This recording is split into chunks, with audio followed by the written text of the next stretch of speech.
Do you really believe the state of Israel is doing wrong? No, they don't.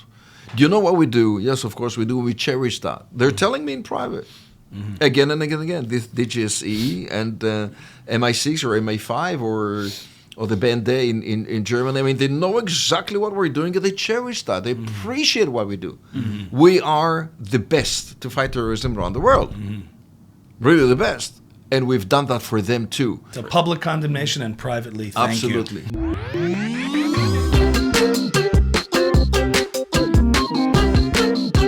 Welcome back to Ami's house. Today we are joined by a very special guest, former director of the Mossad from 2016 to 2021. He has a new book out called The Sword of Freedom. Yossi Cohen. Good morning to you. How are you? Welcome. Thank you. Thank you very much for having me. Okay, Thanks this is for being exciting. here. I assume you know everything about us, right? You know. More than you can assume. Yeah. And are we being watched right now? I don't know, but we're just going to keep chatting here. That's fine. As we were We driving, better behave. as we were driving, I pictured like a drone view of us driving upward. They're turning on 38th Street. It's okay. Anyway, but we wanted to have you here because right now, in the culture, in the conversation, the word Mossad has become the boogeyman scapegoat. At different times, it's different things, but the word Mossad has just become the end-all, be-all excuse that the culture just uses so loosely. You hear it on podcasts. The conspiracy theorists, hateful people, and nefarious actors, they just use it in such a way to talk about Jewish power and conspiracy and all of these things. And as someone who... And not just Jewish power, any power and any influence, sort of they immediately go to, oh, this must have been Mossad. And they're influenced by shows they watch, spy television. It's not a very informed position that they take, but it does fester online and creates this culture of conspiracy that can be very, very dangerous and harmful. So I wanted to just ask you, we want to get like an informed, the purpose of the episode is to just get a real informed kind of breakdown and demystify Mossad to the extent that that's possible. And would like to hear, I guess my first question to you is, what is the Mossad and what is its role in Israeli national defense? Okay, I think this is a very deep question to ask, and I thank you very much for this question. Sure. Because I truly believe there is a lot of misunderstanding or disinformation about the Mossad and its action, right? First, I think that it has to be defined that Mossad is a kind of an external intelligence service. I mean, we don't work inside the country, inside the state of Israel. We serve only outside of the country, which is a little bit more risky than working inside the country, of course. So everything we do, everything we operate, is to make sure that we know what the enemy is planning for us and to disrupt its planning.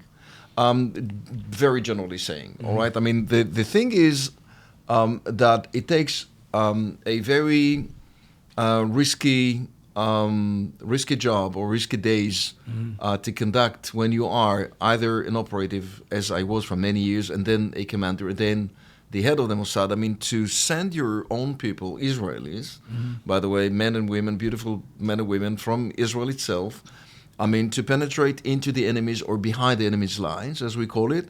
I mean, to get what we need in order to know what the enemy is planning for the state of Israel. Some of the enemies are even brutal than what we believe. I mean, being there, very dangerous. Countries that you probably know, like Iran or Syria in the past, or penetrating, I mean, behind the lines of Hezbollah as a terror organization, this is dangerous.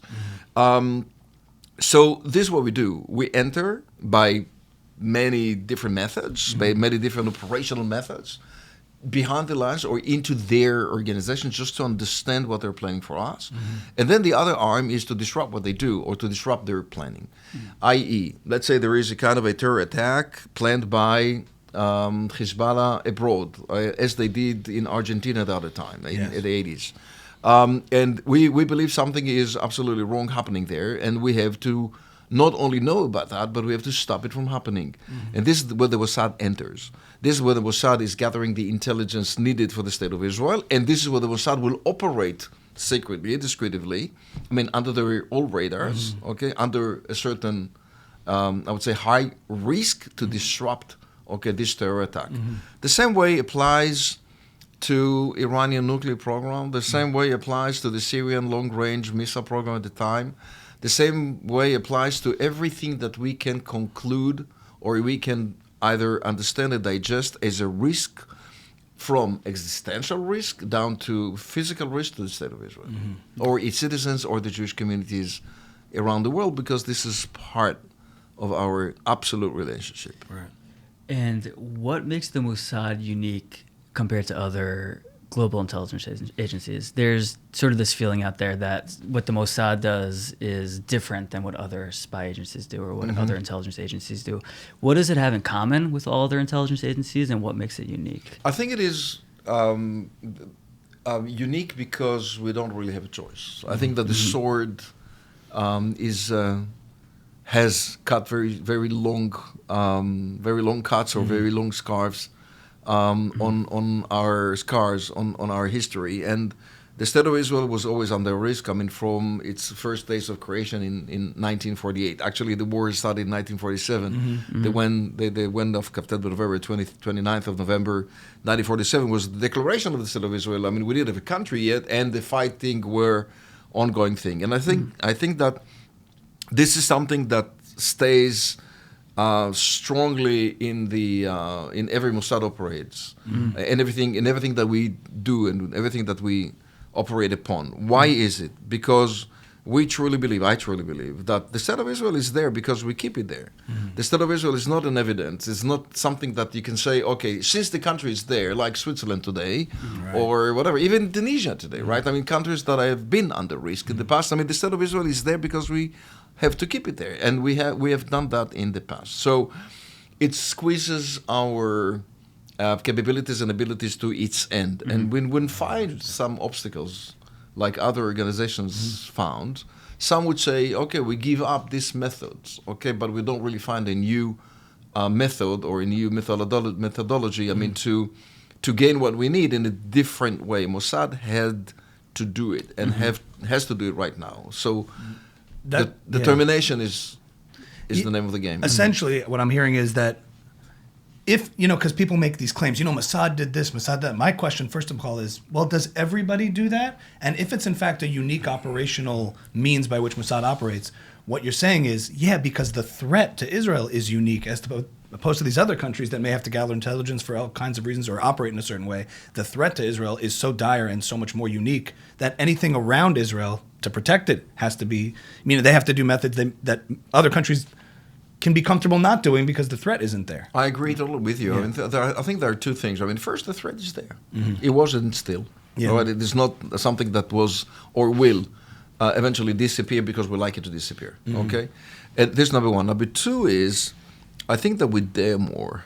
I think that the Israelis are kind of trained, for the last 77 or 78 years, to dare more, for the country. And when you do that, when you have that spirit within, when you have this Jewish Israeli spirit, because not all Mossad operators are Jewish, of course. We have many from many cultures and many religions. Right. But we dare more. And we dare more because we think, we truly believe, from within, our own culture, that Israel will have to defend itself by itself, by all means. Right. And when we have to do that in combination of an actual imminent threat, which is a daily threat, right? It's not going anywhere. Iran's not going anywhere, even after the attack. Well, I'm sure that we will discuss the attack in Iran on June 13. But behind all that, there is an absolute need for us to be the best. You can't be number two. As I told my subordinates, let's say cyber is the softest. Okay, let's say cybersecurity. If you're number two in cybersecurity, it means that you've been hacked. You can't be there. Right. If you're not number one, someone entered behind your walls. All right, so you have to be number one in everything. If you're not good enough in operations, God forbid, chas v'chalila, you'll get caught. God forbid. Okay, so you really have to be the one, okay, on earth that achieves the goals of the State of Israel to its existence. Specifically, just to get specific for a moment, I know I've read Ronen Bergman's book on the assassination program. Are there other... Rise and Kill First, this one? Yeah. Are there other intelligence agencies that also have assassination programs, or is that only the Mossad? Not that I'm aware of, and not that I'm taking responsibility for everything that Ronen did or wrote about. The CIA But doesn't? according to foreign reports, I'm not sure. Okay. I'm not sure. Okay. I think that... you have to go. You have to jump through the window. I assumed yes. I assume yes. Yes, some would say that. Meaning when you're in Syria, you got guys that are like, "Oh, hey, Bob, I know this guy." Like, you cross paths with a guy, and you like wink, wink, like with the CIA. My question is ultimately like not just. It kind of makes sense why Mossad has to be unique. The margin of error is so small. The existential threats are so real. And then you see podcasters in America who are like, "Why do they do it that way? No one else does it that way." Well, no one else is surrounded by comparable threats. I mean, but do you see other things that are similar? Like, what are the similarities that would temper people's? Well, I do see some similarities in between, like common cultures. Let's say us and the USA. Okay, I've been been honored to work with four directors of the CIA. I mean, I was one, but there were four. I mean, I started with John Brennan in 2016. Then it was Mike Pompeo, then Gina Haspel, then Bill Burns. I mean, so two Democrats, two Republicans in the middle. I mean, the relationship were beautiful, and they were all good. But you see a different flavor, different, I would say, texture of their way of thinking. So each one of the organizations, even here or even in London, I mean, the MI6, the Brits, I mean, they're considered the James Bond ones, right? I mean, well, that there are okay, they're good. I mean, because there is a kind of an internal culture that says, what are the licenses that we're holding, okay, to create the safety, the security of the United States of America? What are the culture that allows us to hold this kind of license that will do whatever it takes, I mean, to protect America from being whatever destroyed? I think that 9/11 changed a lot in the USA. The USA has a kind of a different reaction to this kind of activity. Look at us after October 7th. We will discuss it, of course. But look at us along the way. I mean, when you don't really have a war happening, okay, when it looks as if the world is super quiet and that everything goes smoothly, it does not. All right? We know it doesn't. We know what the enemy, we have to know, what the enemy is planning for us. And when you do that, okay, you're holding eventually, according even to foreign reports, I mean, different type of license that is telling us, if this guy, if this whatever scientist, if this whatever site in the future will risk our existence, we better take it now. Okay, so the State of Israel will. Not easily, okay, it takes a lot of considerations and discussions and a lot of like workflow, understanding what's the risk behind it. But if so, and if we had been sure that this is something that we have to do to guarantee our safety and security. And do other intelligence agencies recognize that urgency and the imperative that Israel lives under? Because you see this like apparatus in the press and the news, and they criticize it as if all things are equal. Hey, America doesn't do it that way, and Israel. It's like, do they recognize the difference that you're talking about? Because there's it informs the culture of the Mossad. Absolutely, yes. That. I mean, I can quote on one of the head of, let's say, an external intelligence directors who learned about us and what we do. I mean, to make sure that the State of Israel will be there forever, let's say, La Netzach, as we say in Hebrew. Right. And I've learned his organization, and after a few weeks of understanding each other, he said, apparently you will operate and we will support you. And this is exactly what has happened. I mean, we've operated and he supported us. Right. And not only that, I mean, we had received some requests from, let's say, American administration to operate. I mean, not only for the sake of the Jewish state, but for the sake of the world. And we did that happily. And I think this is something that will keep us... Yossi, I need to talk to you. Come here. We're going to keep it private. Exactly that. Exactly that. And I can follow that even with a visual, understanding of it. Great guy. The sword of freedom. Can I borrow the sword for 1 second? Wow. Well, he's good. He's good. You're good at what you do. I'm good at what I do. I'm protecting people. No. I want to transition a little bit into the sort of broader U.S.-Israel relationship that we're kind of discussing, because one of the things that's spoken about is, first of all, it's interesting. It seems like you walk around kind of knowing, like, people react to all the things that happen, the events that happen, but someone in your position also knows all the things that didn't happen, all the things that were prevented, and all the, like, we sit around being able to complain in the West and criticize while we sleep at night safely, knowing that there's this other apparatus. Right. And I'm like, we were talking before the podcast, like maybe they should just release a bulletin of all the things that didn't happen, just to give a little perspective to all the people hating on Mossad or CIA or the governments and power and institutions. By the way, on such and such date, and all these things, and I've been thinking about this in the aftermath of what happened to Charlie Kirk, this prominent conservative influencer. And I wondered also, just in the tragedy of it, how many different times in the past did that almost happen and people just went about their day? Correct. And someone in your position, I feel, is constantly Oh, what? I take this opportunity with your permission, to send my condolences to the Charlie Kirk's family and to the American people. I think that a political assassination is always the worst. It's so bad to have in a country because of opinions, and this is very bad. So I feel deeply sorry. For what has happened, and you, your family, your families. In the USA, and of course Charlie's family. And I've heard his wife in her very emotional speech, telling everybody this will resonate. Higher than ever before, and I agree with her, of course, dramatically. So you're absolutely right. This is the right question to ask. Why you don't know, and things that you don't know, you will never know, because what we do quietly is to make sure that this kind of activity will never be discovered. So even the enemy not always aware of the things that we have planted inside its capabilities, making sure that they will never reach its target against the state of Israel. It could be a strategic element or a tactical element. It could be pagers in Hezbollah or other elements in all over the world, in the enemy's capabilities. And this is what we do because we keep it quiet, because we believe that the best thing to do in keeping the Mossad's future is not to discover much of his past or its past.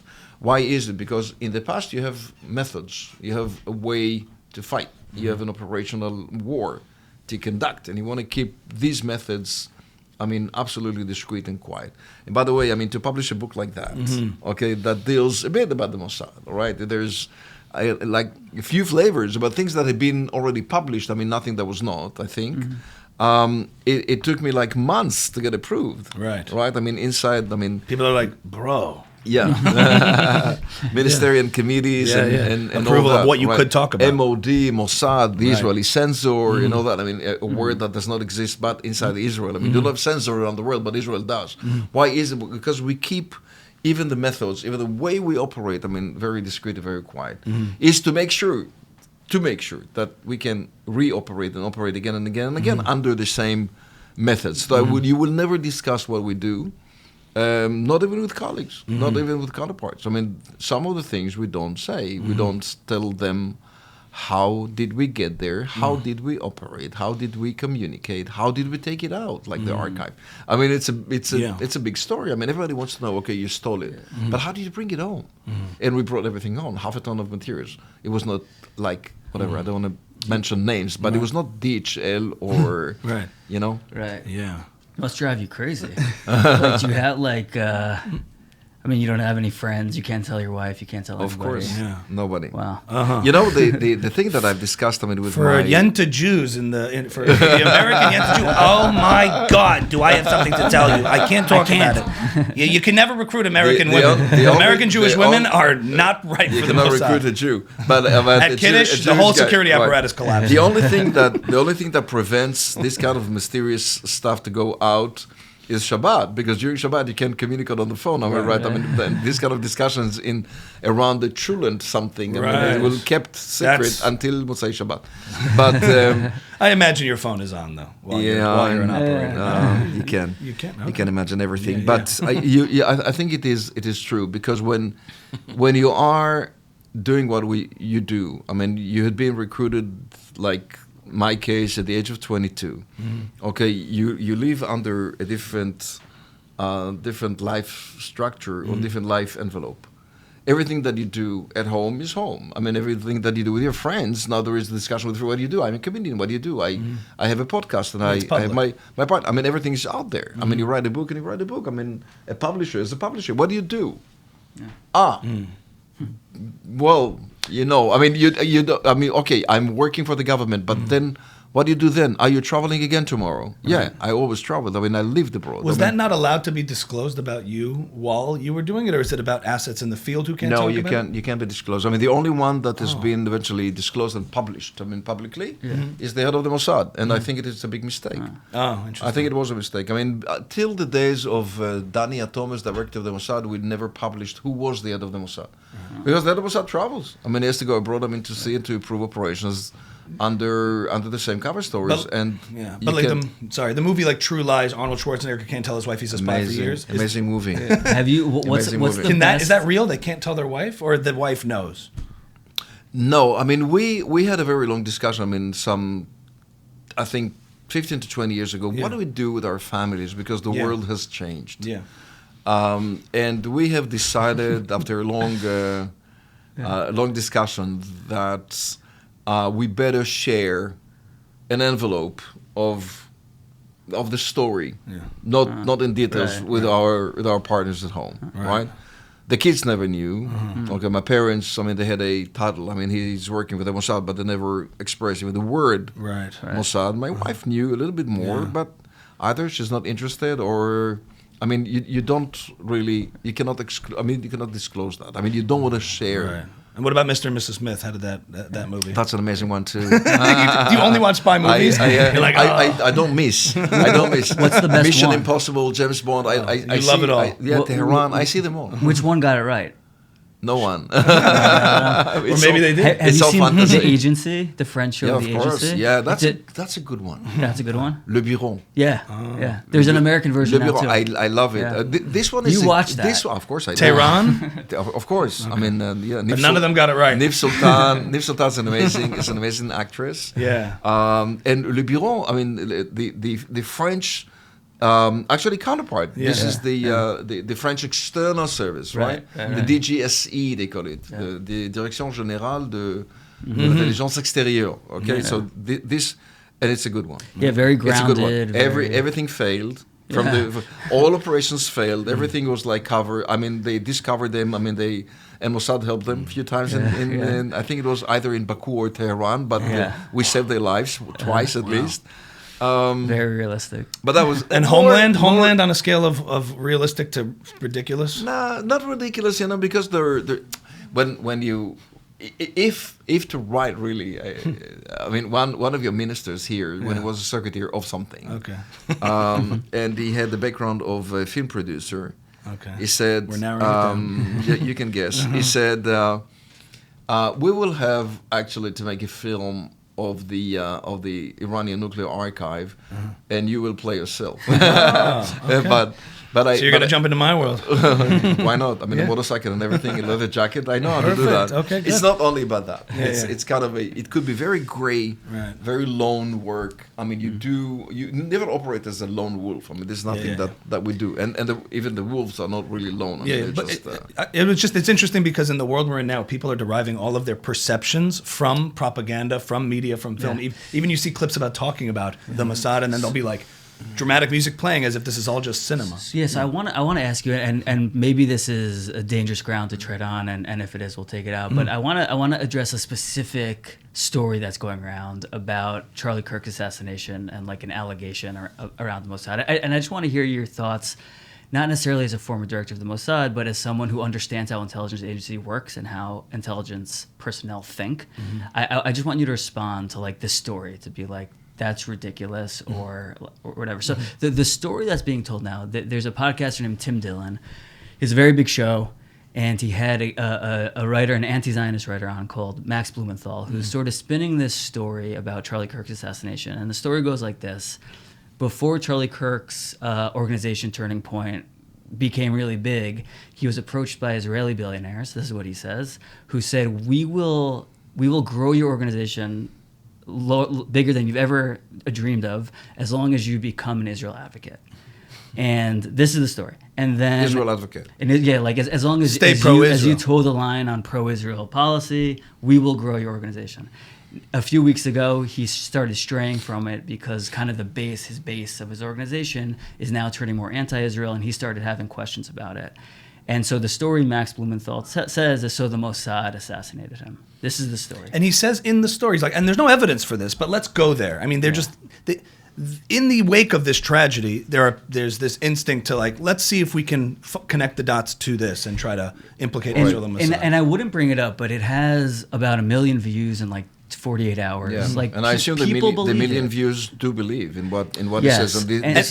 And this is the major. And it says something about the pathology. I let me tell you generally speaking. Yeah. About false and truth. Mm-hmm. I feel sorry for the people. I mean, generally out there, if you were like, let's say, a normal citizen, listening to whatever it's there, like either in social media or proper media, right? You can't really define between the good and the bad and between the truth and the false. Right. You don't have any capabilities, any tools to say, I don't trust what they say or I do trust what they say. Why is it? Because today I think that every piece of news that comes out of anybody's, either the clavier or the keypad, or either like orally, verbally, whatever it is, I mean, is wrapped with a kind of a rational thing and visuality. So you can either listening to it or hearing it or reading it or viewing it, I mean, your way again and again and again, and it is very precise. I mean, and this is the problem. Of course, about Charlie Kirk, I mean, no way Mossad was involved in this kind of activity. I mean, we don't do that. We will never, and we don't do that. Do what?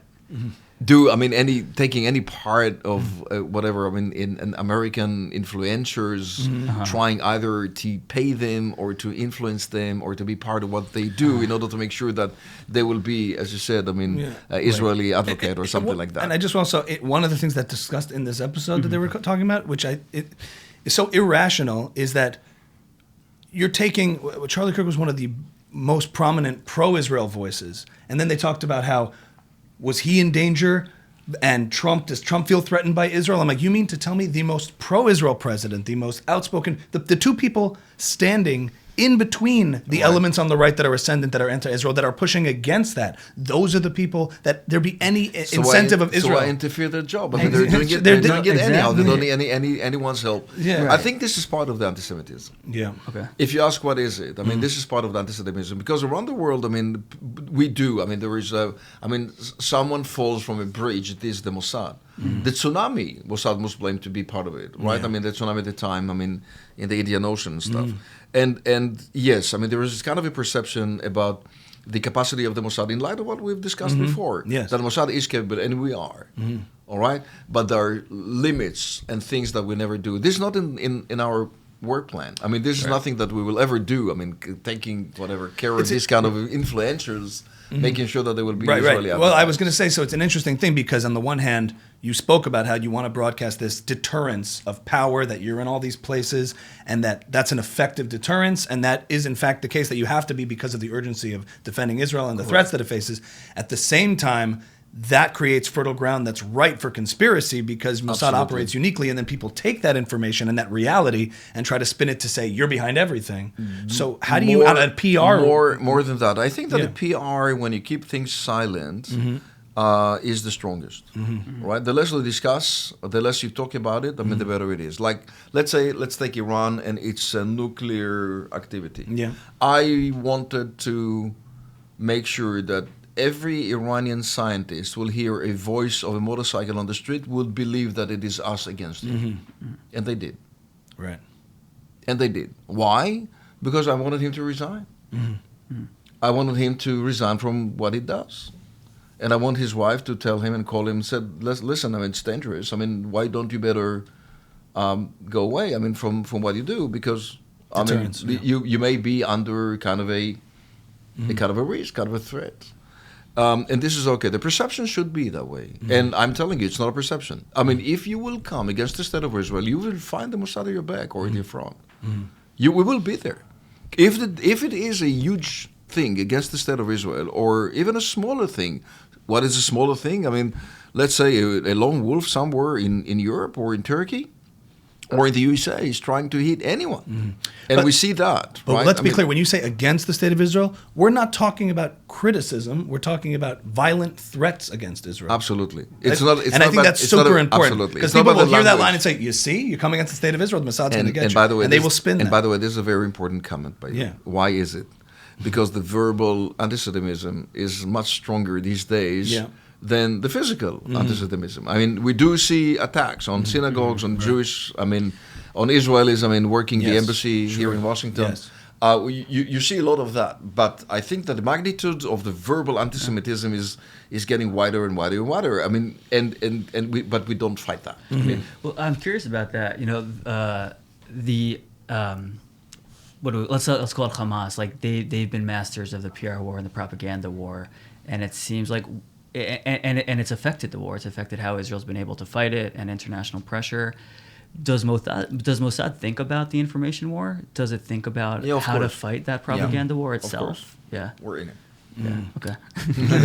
Yeah. Well, and next. Well, I was going to ask also just on that point, and also to tie in what you were saying. I know, like, I've had this conversation so many times, and the word anti-Semitism, when you say it in any context now, just gets this eye roll from everybody because people are exhausted by the term. Even though I do think it's true that the way people talk about Mossad and Israel, it ties into the same way. Why do they uniquely talk about it that way? But like, I try to now focus the conversation more on what's true and what's false, what's rational and irrational, what's conspiracy, conjecture versus what evidence points to. Do we have the tools? to fight it? And I think and I think that we do. I mean, there is a lot of misled. Activity that has been like led by the others that have an interest. In making the state of Israel small, vulnerable, maybe not exist anymore, right? There's so many people. I'm not sure here in America, but I truly know that outside there, countries, not only individuals, are not all in the favor of the state of Israel. So some would use anything in their power to make sure that Israel will be annihilated, if not physically, because they cannot, orally. So what do? We attack the state of Israel brutally outside there. Right. You know what? Taking kind of a decision into the Security Council today or tomorrow at the UN, what is that? Do we really have a starvation in Gaza that was meant to be or directed by the state of Israel? Of course not. Have we ordered like a massacre? Of course not. Have you ordered genocide? Of course not. But the UN will decide.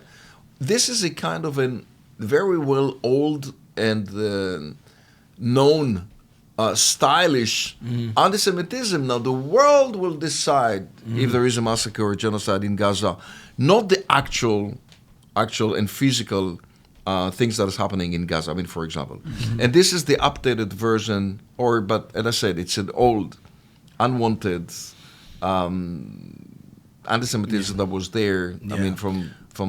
From early stage. How do you, in terms of messaging, how do you portray this idea of, like you said, you want the Iranian scientists developing nukes to attack Israel. You want people, the enemies of Israel, to be deterred, but you also want the Western world to understand that Israel is vulnerable.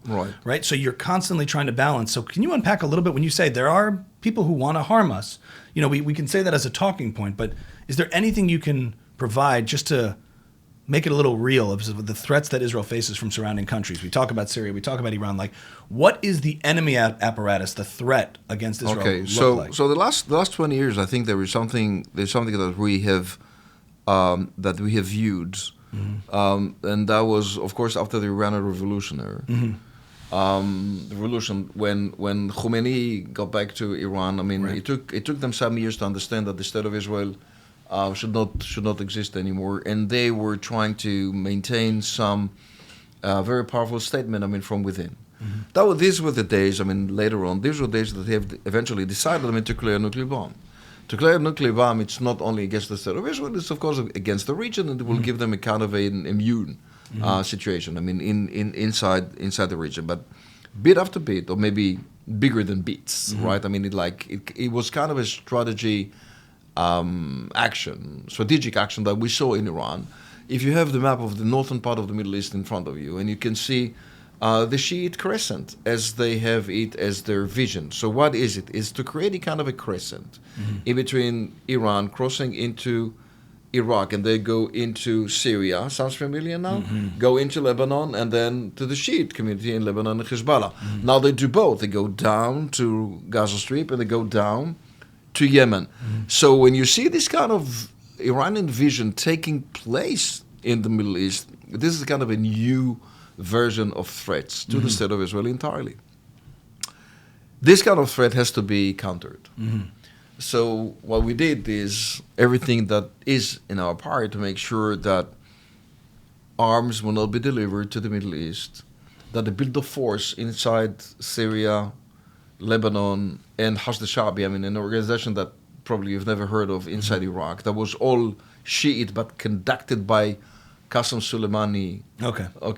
In Syria? Who was in Syria? It was in Iraq. The organization was in Iraq, but it was eventually to create a kind of a Shiite power beside these that are Sunnah, like They were Iranian proxies operating out of Iraq? exactly. I mean, all these were Iranian proxies being paid, supported, and receiving arms from Iran. That was a big threat because you see the line of threats, I mean, getting communicated as one day to be a one whole piece. Yes. So even someone will blow the whistle, Right. you can attack Israel simultaneously. Yeah. The fear that we had on October 7th is exactly that. Will Hezbollah join? Would that be activated? Will that be activated? It was. Yeah. A bit. Right. Not at the full scale, but they have challenged the borders of the State of Israel. I mean, not fully, but dramatically so. Yeah. I mean, people in the State of Israel are not yet in their homes till today. I mean, almost 2 years after the first Hezbollah attack, even though Hezbollah suffered a big attack, I mean, counterattack from our side. Right. So the imminent threats that we discuss are imminent. I mean, they're absolutely there. Yeah. They were planning, okay, not to probably to destroy the State of Israel the next day, but they were planning to harm the State of Israel significantly. I mean, in these days. I mean, I'm not sure if that was October 7th. That was like, we didn't find any evidence that says that was like a combined attack by Iran. Coordinated, right. Iran, Syria, Lebanon, Hezbollah. I've heard that they jumped the gun, and there was a fear that there would be an activation almost immediately. I want to talk about that, about October 7th. But I do want to just, a couple more points on the U.S.-Israel relationship. Another thing that gets thrown out in this conspiratorial lens is, whether it's AIPAC or Israel in general or Mossad, is dictating American policy and controlling America, that Trump fears for his life because of Israel. That pressure from Israel is so immense that America can't operate without Israel say so. My inclination is to suggest, and it's the opposite. America can operate however it wants without Israel say so, but I don't know, over the course of 2 years, you're watching the conversation when it was Biden and then to Trump. To what extent can Israel not operate without American approval and do these kind of operations? Like, what's that relationship like? I would say that less and less. I mean, the best friend we have around the world is the USA, and we have to cherish that. It has to be said out loud there every day, again and again and again. And I don't care. Like, from within, I'm bipartisan. I mean, I do care about your president. I mean, I love your president because he's He the loves you president. back, yeah. Because he's the president. He's the American president being elected by you guys. I mean, but the very relevant actual story between the State of Israel and the United States of America has proven again and again and again, it's only the two of us around there, I mean, to fight evilness. Right. Okay? I mean, why didn't you see any, French, British, or I would say Indonesian aircraft above Iran? Or Saudi aircraft about Iran? Why it is always about us? Because it is about our culture. It is about the bonding that is super, super significant, I mean, to the existence of the State of Israel, but to the cooperation between the USA, which is important. I mean, you have a huge a Jewish community here that I'm aware of and I cherish. I know many people here in the USA wanting to help the State of Israel if they're not Jewish. I mean, but I do know the Jewish community's capabilities in supporting that. But it has to be worked upon. I mean, we have to maintain this kind of relationship daily. Either you are a Democrat or a Republican. Right. Me personally, I have to do that with both. I think that it is always relevant to make sure that the State of Israel and the USA will operate together. Right. My question is more the power differential. Who is dictating to who? What I heard from some... We do not dictate anything to the USA. Of course not. I mean, no. I had a friend who's in a Golani unit. He was telling me, and I asked him at the onset of the war, I said, how come for the last 11 months you have the entire north evacuated? Hezbollah rockets are raining down every single day. Why can't they respond? And he said, why do you think? And I made me think. He's like, why do you think? He's like, and he said something along the lines that there's two U.S. aircraft carriers that will not approve an Israeli counterattack because they don't want to, because Biden doesn't want to escalate, and therefore all the Israeli citizens in the north have to wait and evacuate until they're ready. You don't really have to guess, because I can share it with you. I mean, doing the national, we're dealing with the national security for the last many years. Right. Okay, being deputy director of the Mossad and then national security advisor and then back to the Mossad as director. I mean, I can share with you that significant jobs we can do alone. We can do so much better without American approval. And let's take the last attack in Iran. Okay, I said before, I stated before openly that the State of Israel will never attack Iran without total approval and backing a total backing from the USA, and so we did, because it's so much important to us. And I think that even though we claimed and we stated again and again and again that Israel will defend itself by itself, it goes with an asterisk, okay, and says go to the whatever, I mean, in the agreement and go to the bottom line and say okay, with an American approval. Yes, I mean most of the important operations that we've done, we did alone. I don't really need an American approval. I mean, to work in Iran as Mossad or to do whatever I need or internationally. We don't need any approval of that sort, right? But when it goes to what's the best, how do we do better? We do better with America on our side. And when America says no, and they did sometimes in the past. Like, I remember the times that the State of Israel has planned to attack Iran. And I was like one of the planners as deputy director, working with the chief of staff of the Israeli military, I mean, Benny Gantz at the time.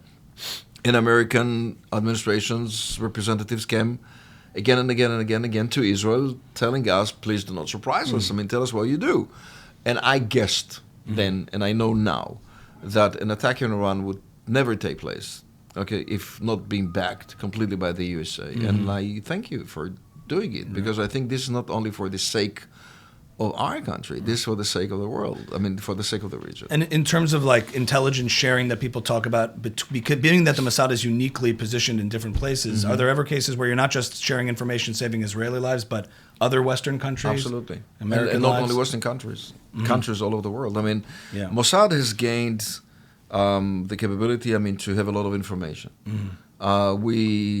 We sweat a lot, as I told in the beginning, I mean, to get this kind of intelligence that we need, I mean, to save people's lives. Sometimes it is about the State of Israel and the Jewish communities around the world. Sometimes it is about the others. And we do share that. I mean, I shared information about counterterrorism, seeing a lot of activity made by or created by terror organizations, mainly by Daesh at the time, the ISIS. And I shared it with everybody. I shared it with the Germans, the French, the Brits, the Turkish, and others too, and Australians. It goes all the way to the level of responsibility that you say we can do, and we can better do it with the others. Because if you want, let's say, I mean, the world to be a little bit more, a bit of a safer place, we have to share information, of course. October 7th, I feel like let's shift to the book. Let's shift to that.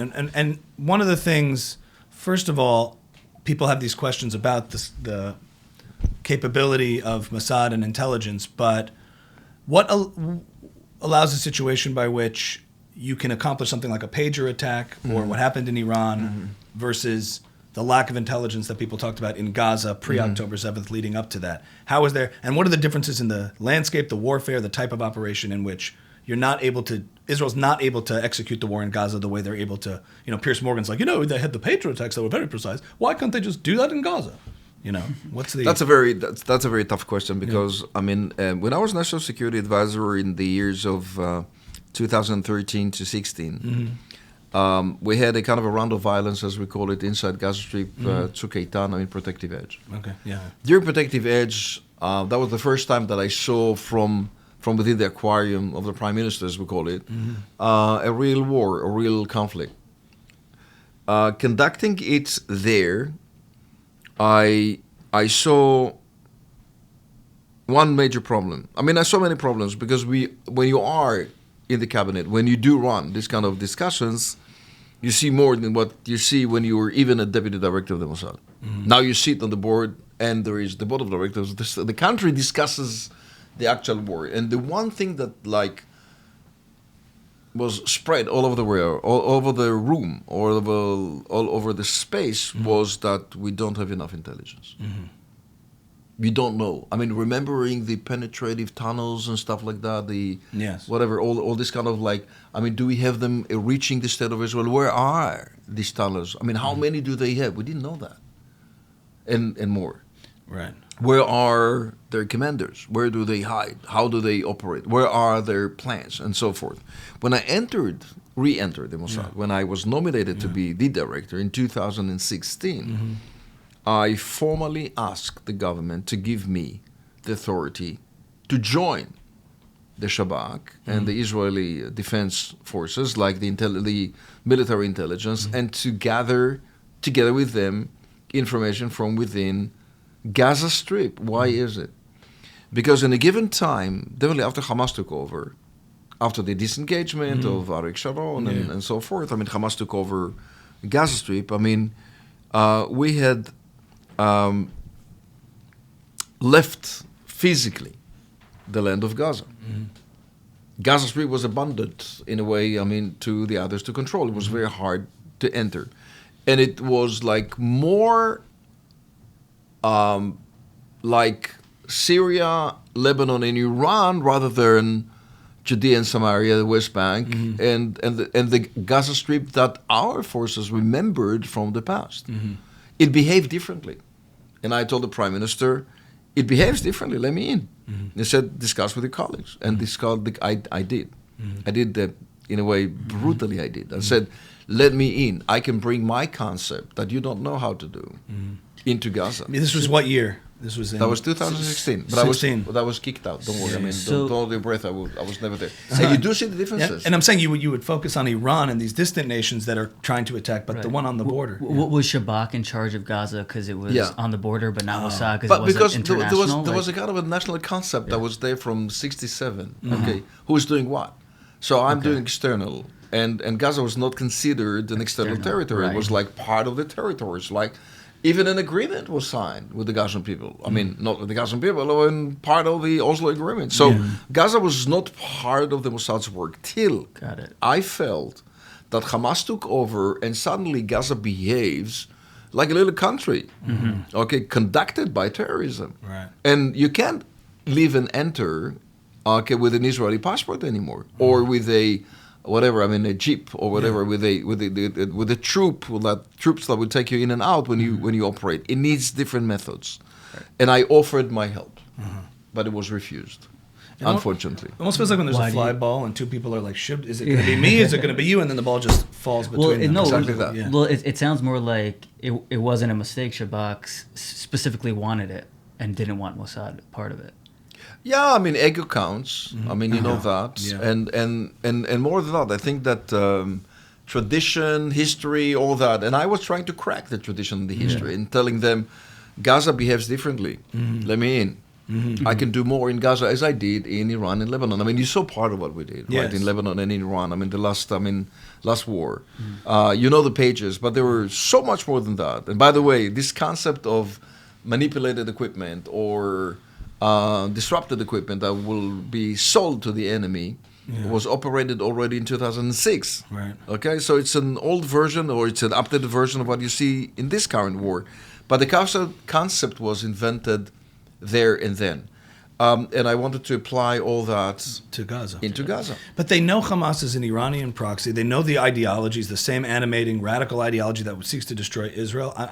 I can't understand why it would be so hard to convince them to let you in. I mean, I think that the answer is in the question. It was so hard to convince them. Yeah. And they said, we don't need you. I mean, we're fine with it. Hubris. And by the way, I'm not sure what it was, but I know that I know for sure today that the head of our security forces, who are amazing. I love them, I cherish them, I respect them a lot. I think that they may regret that they hadn't let us in brutally, right?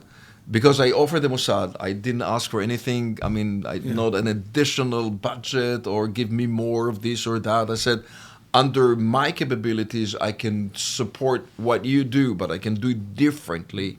So to make sure that our methods will penetrate them better. And that was not accepted. So that's really fascinating. So when people say, how could Mossad pull off the pager operation but not know what's going on in Gaza? They weren't even in Gaza. No, that's all. We're not out there. Yeah, that's I didn't know that.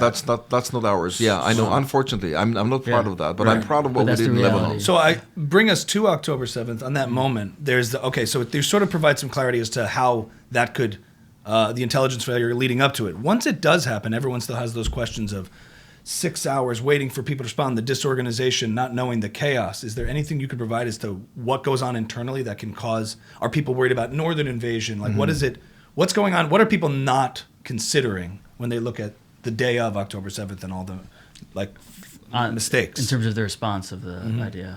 Well, the non-response. Right. of the Lack hours thereof. of the hours of Yeah. misunderstand what's going on. I think that the level of readiness was super poor. I mean, in the national security concept, there are few lines of defense to the country. Okay, the first line of defense is the intelligence. You're not even aware of that. I mean, as the normal citizen, you walk on the streets of whatever of New York or I don't discuss where I live. He knows. Yeah, he knows. But Yeah. beautiful house, by the way. I mean, but, I love the dog. So yes, invisible line of defense. that we don't Invisible see. line of defense. The line of defense, I mean, is there to make sure that we know what the enemy is planning. And as I told you in the past, I mean, before that, I mean, and to disrupt it. Okay, this line of defense collapsed. Meaning, they said, no, we had enough, translation was bad. No. Poor line of defense.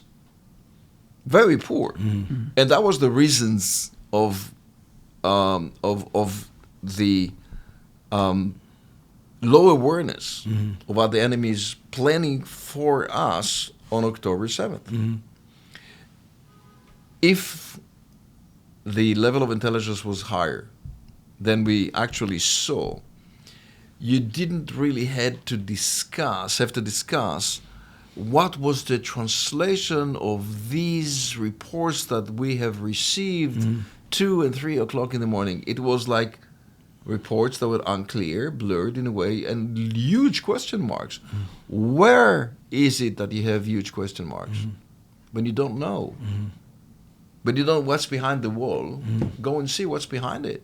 When you don't know, convert the question mark into a full stop. When you're not there, you go back to sleep and you say, I don't know, let's see what happens next. Oh, and this is what happens next. Right. And I'm shocked by that. Absolutely shocked by that. Not that the enemy cannot hide intelligence, he can. Not that the enemy can plan things that we don't see, of course. I mean, this is part of what every country does. Right? I mean, I'm hiding from you what I'm planning against you. This is a normal thing. My job is to penetrate and to make sure that I know what you're planning and to disrupt it, as I said again and again and again. I'm shocked that was the level of intelligence, but not really. Me, I was surprised.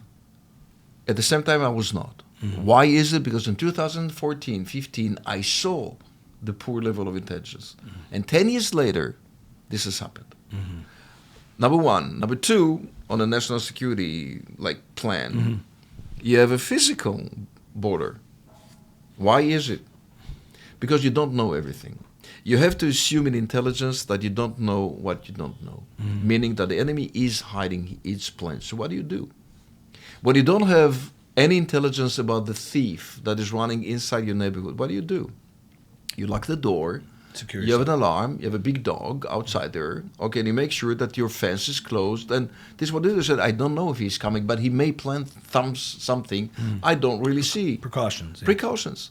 This line of defense collapsed it. Knowing that we don't know enough was not enough.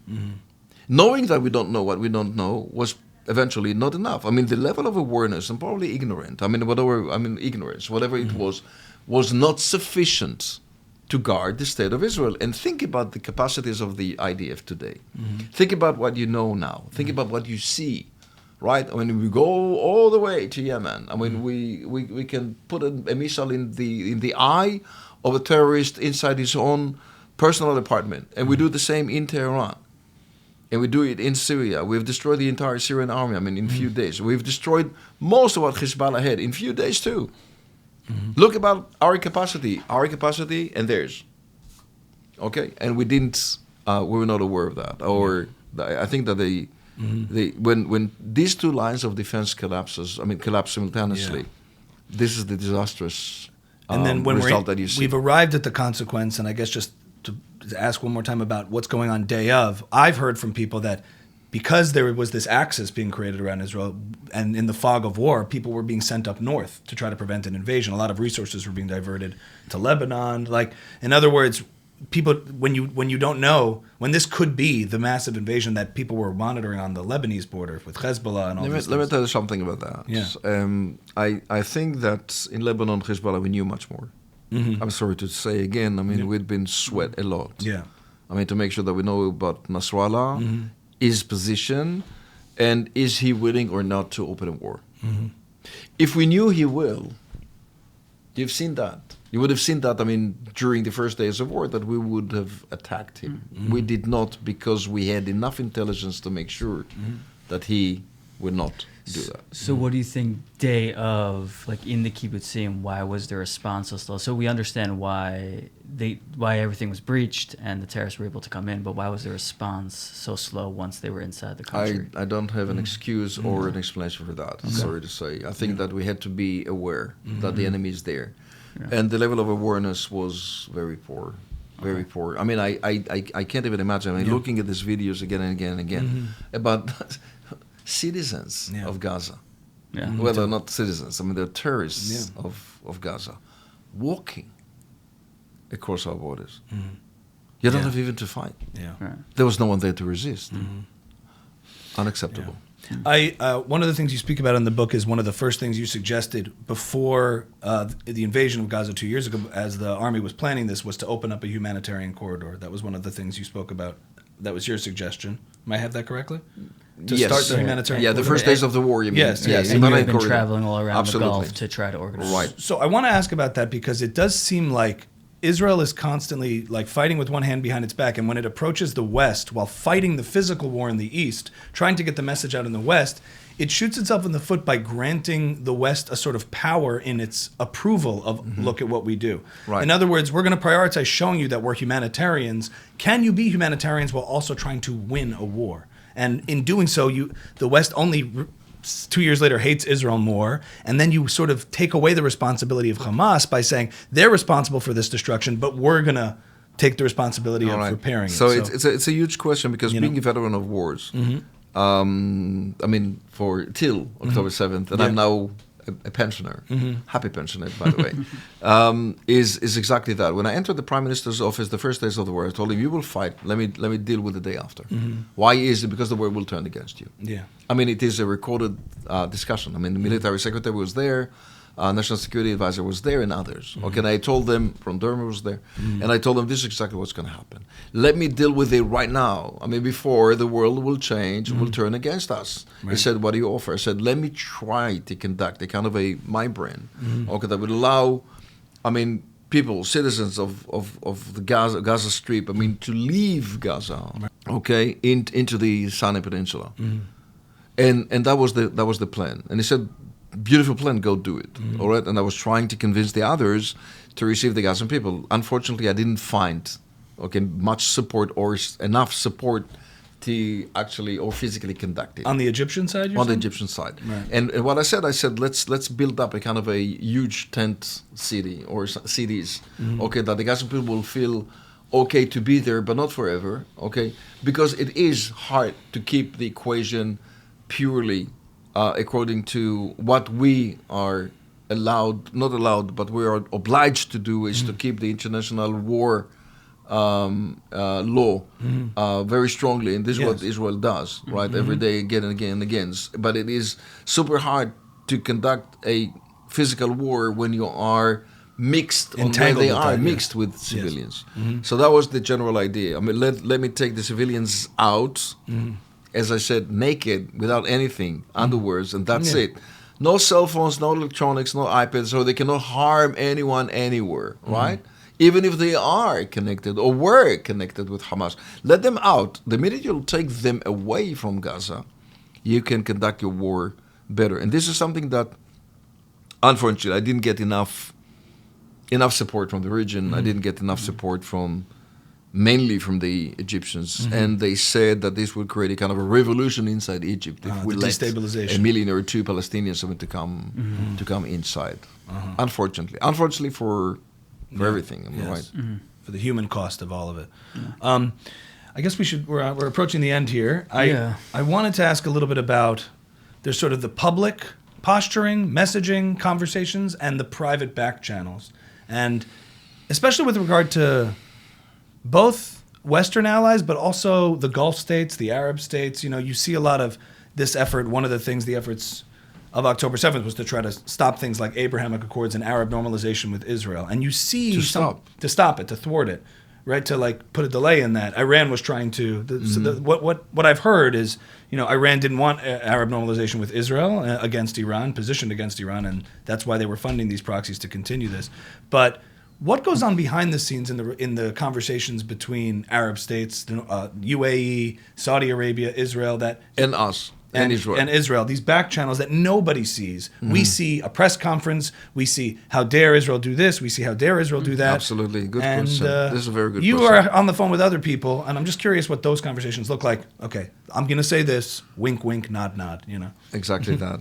I mean, I think that there are a few layers. I mean, in diplomacy, there is this high diplomacy. I mean, the level that you will never see, and this is running between closed doors, very in intimate sessions in between leaders and at the time myself, and during even that war of October 7th. Why is it? Because you do have to understand what it takes to run this kind of very discreet relationship in order to make sure that they will support, not openly, your action. That you will explain what you are about to do and tell them this is not against you, this is not against anyone that you don't know, this is what we're planning, be aware. And this is and there are much more layers, I mean many more layers than only this one. On the other hand, there are other things that has to be communicated publicly, openly in the market. Down there, they say, we'll take you to openly, they will take us to a kind of a Security Council resolution against the threat of Israel, genocide, and all this kind of foolishness that the world is leading right now as we speak. Here in New York, right? Probably today or probably tomorrow and today. And this is something that has to be understood. I explained that in Israel too, because us Israelis, if you're not really, or if you didn't do that in your history, if you are, let's say, a minister or member of the Israeli Knesset or parliament, whatever, and you're not aware of the differences of what is the high diplomacy level of relationship that is maintaining our relationship rightly and what is being published outside there, you will not know exactly what to say out there again. If you are an Israeli. Yeah. And that's why you hear a lot of criticism from Israelis saying, but, this president and this leader and this whatever emir or whatever, they're against us and look what they did. No, they're not. But they don't have an option. Right. All right, they speak to their audience, and their audience are not always in the favor of the state of Israel, and they're trying to maintain their country quiet and safe. It happens in the West as well. All right, when you see presidents like Macron, or Starmer, okay, or even in other places, I don't want to mention everybody. Because the list is long. Saying we will not only will recognize the state of whatever Palestinian state, which is the absolute foolishness of these days, but not only will recognize the Palestinian state, will boycott Israeli technologies. For coming into an international conference or show in either London, Paris, or in Rome, and said, okay, what is it? What do you want to gain? Do you really believe the state of Israel is doing wrong? No, they don't. Do you know what we do? Yes, of course we do. We cherish that. They're telling me in private, again and again and again. This DGSE and MI6 or MI5 or the Band Day in Germany. They know exactly what we're doing, and they cherish that. They appreciate what we do. We are the best to fight terrorism around the world. Really the best. And we've done that for them too. So when it goes to this kind of relationship, they do understand what we do. The translation on their policies into speaking to their public and next voters again and again is absolutely different. It's a public condemnation and privately thank you. Absolutely. So are you personally more optimistic about sort of the international perspective on Israel now, knowing what you know? I think it has to be worked upon. I think that we have to sweat much more today, even publicly, to make sure that this kind of states will never come openly against the state of Israel, because this is what the audience see. All right, this is the only thing there. Correct. They don't really know what. We've discussed the French. They don't really know. You can discuss whatever, Hungary or Bulgaria. They don't really know what's happening between the countries. What are the actual bonding in between these countries, right? What the audience see. The people on the street, they say, okay, there is genocide in Israel. That's enough for us to suffer from these kind of circumstances or this kind of outcome that will be eventually conducted by the countries, because it closes the circle again and again and again.